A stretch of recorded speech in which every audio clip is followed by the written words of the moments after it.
বন্ধুরা সবাইকে আসসালামু আলাইকুম। আশা করি সকলেই ভালো আছেন। বন্ধুরা আপনাদের মধ্যে অনেকেই বহুদিন ধরে একটি জিনিস আপনারা জানতে চাচ্ছিলেন, যেটা হচ্ছে যে আমি ইউটিউব থেকে কত টাকা আয় করি। এবং সঙ্গত কারণে আজকে অর্থাৎ 28শে মে 2018-তে আমি একটি কমিউনিটিতে পোস্ট করেছিলাম এই বিষয়টিতে, এবং আপনারা প্রত্যেকেই এই জিনিসটি জানতে আরও বেশি আগ্রহী হয়েছিলেন এবং সেক্ষেত্রে 95% মানুষ ভোট করেছিলেন যে এই জিনিসটি জানার জন্য, যেটা 8 ঘন্টায় 3600 ভোট এসেছিল এই পোস্টটিতে। সো যাই হোক, আজকের ভিডিওতে আপনারা এক্স্যাক্টলি জানতে পারবেন যে আমি কত টাকা ইনকাম করি ইউটিউব থেকে, এবং এই পর্যন্ত ইউটিউব বাংলা আসার পেছনে যে গল্প সেটিও আপনারা আজকের ভিডিওতে জানতে পারবেন। সো দেরি না করে দেখতে থাকুন ইউটিউব বাংলা। আপনাদের সাথে আছি আমি রবিন। চলুন শুরু করা যাক।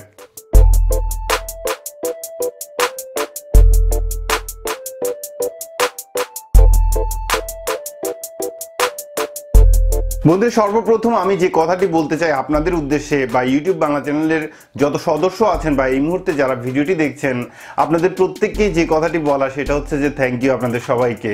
এর কারণ হচ্ছে যে আপনাদের কারণে আজকে ইউটিউব বাংলা চ্যানেলের এতটুকু অবস্থান, এবং ভবিষ্যতে আপনাদের সাপোর্টের কারণে হয়তো আরও অনেক দূরে এগিয়ে যাবে।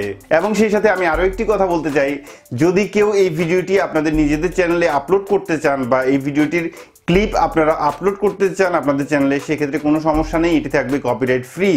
কারণ এই ভিডিওটি আমি তৈরি করছি শুধুমাত্র আপনাদেরকে মোটিভেশন দেওয়ার জন্য। আর তাছাড়া কমিউনিটি পোস্টে একটি কমেন্ট এসেছিল এরকম, যে আমি যদি এই ব্যাপারটি জানাই তাহলে আপনারা আরও অনুপ্রাণিত হবেন এবং উৎসাহিত হবেন ইউটিউবে কাজ করার জন্য।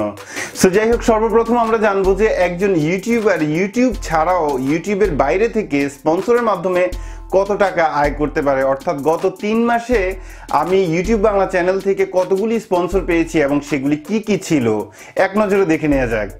সো প্রথমে যে বক্সটি আপনারা দেখতে পাচ্ছেন এটা হচ্ছে Xiaomi Mi A1 অর্থাৎ অ্যান্ড্রয়েড 1, এবং দ্বিতীয়ত যে বক্সটি আসছে সেটা হচ্ছে Xiaomi Redmi Note 5 Plus, এবং তৃতীয়ত যে বক্সটি সেটা হচ্ছে যে Xiaomi Redmi 4X, চতুর্থ যে বক্সটি সেটা হচ্ছে যে Blackview S8, এবং পরবর্তীতে যেটি সেটা হচ্ছে যে একটি Mi 360 ডিগ্রি সিসিটিভি ক্যামেরা, এবং তারপরে যেটা আসছে সেটা হচ্ছে যে একটা ওয়্যারলেস হেডফোন, এবং তার পরিবর্তে যেটা আসছে সেটা হচ্ছে যে এবং যথারীতি আপনারা দেখেছেন এটা হচ্ছে Xiaomi 4K ক্যামেরা। তারপর যেটি সেটা হচ্ছে K9, এটি একটি স্মার্ট ওয়াচ।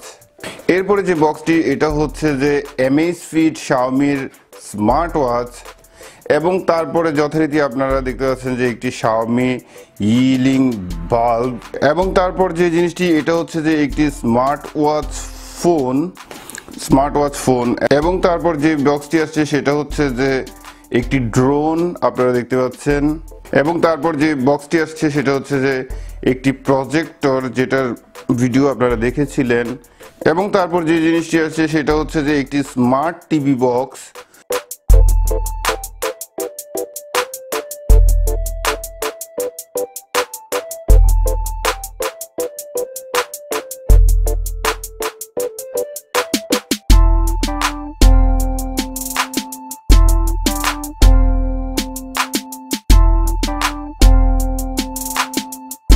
বন্ধুরা এইসব ছাড়াও আরো অনেকগুলি প্রোডাক্ট ছিল যেগুলি এই ভিডিওতে মিস হয়ে গেছে। তাছাড়া এখানে যে দুইটি ফোন গিভওয়ে ছিল, একটা হচ্ছে যে S8 এবং আরেকটা হচ্ছে Mi A1, যেটা আমি পুরস্কার ঠিকই দিয়েছি, কিন্তু সেটার পরিবর্তে আমি এগুলিকে কিনেও নিয়েছি, কারণ এগুলি আমি চেয়েছিলাম একটা স্মৃতি হিসেবে রাখার জন্য। তো যাই হোক, এন্টায়ারলি এই প্রোডাক্টগুলিকে যদি আপনি ক্যালকুলেশন করেন, এখানে $3000 উপরে আছে।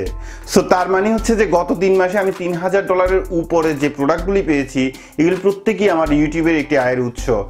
এবং এখানে আমি আরো অনেকগুলি পেইড ভিডিও করেছি, যেগুলি হচ্ছে যে অ্যাপস রিভিউ। তাছাড়া আপনার ফিল্মোরারও একটি ভিডিও দেখেছিলেন, এটাও ছিল একটি পেইড রিভিউ। সো এবার আসুন যে আমি ইউটিউব থেকে কত টাকা আয় করি। বন্ধুরা এখানে কোনো ইউটিউবারই নির্দিষ্ট পরিমাণে বলতে পারবে না যে আমি প্রত্যেক মাসে এত টাকা আয় করি, কারণ আয়ের ব্যালেন্সটা অনেকটা উপর নিচে হয়ে যায়। সো যাই হোক, তারপরেও আমি গড়ে একটি ধারণা আপনাদেরকে দিচ্ছি, যে ক্ষেত্রে আপনারা এক্স্যাক্টলি ধারণাটা পেয়ে যাবেন। ধরে নিন এই মুহূর্তে ইউটিউবের টাকা থেকে আমি ঢাকা ধানমন্ডিতে মোটামুটি একটি বাসা ভাড়া করে থাকতে পারবো, এবং সেই বাসা ভাড়াটা যদি হয় মিনিমাম 20,000 টাকা, সেটা আমার ইউটিউব আয় থেকে পে করার অ্যাবিলিটি আছে। এবং আপনি আরও ধরে নিতে পারেন যে আমি যদি আমার সংসারের প্রতি প্রত্যেক দিন 1000 টাকা করে খরচ করি, প্রতি মাসে আমি 1000 টাকা করে আমার সংসারের পিছনে খরচ করতে পারবো। এবং এই দুটি জিনিস করার পরও আমার পকেট খরচ অ্যাটলিস্ট 10 থেকে 15,000 টাকা থেকে যাবে। সো মোটামুটি আশা করছি আপনারা একদম একুরেট একটা ধারণা পেয়ে গেছেন যে ইউটিউব বাংলা চ্যানেলের আয় কতটুকু ইউটিউব থেকে। সো এবার আসুন যে মোস্ট ইম্পর্ট্যান্ট একটা সাবজেক্ট যেটা আপনাদেরকে বলতেই হবে বা আপনাদেরকে বুঝতেই হবে।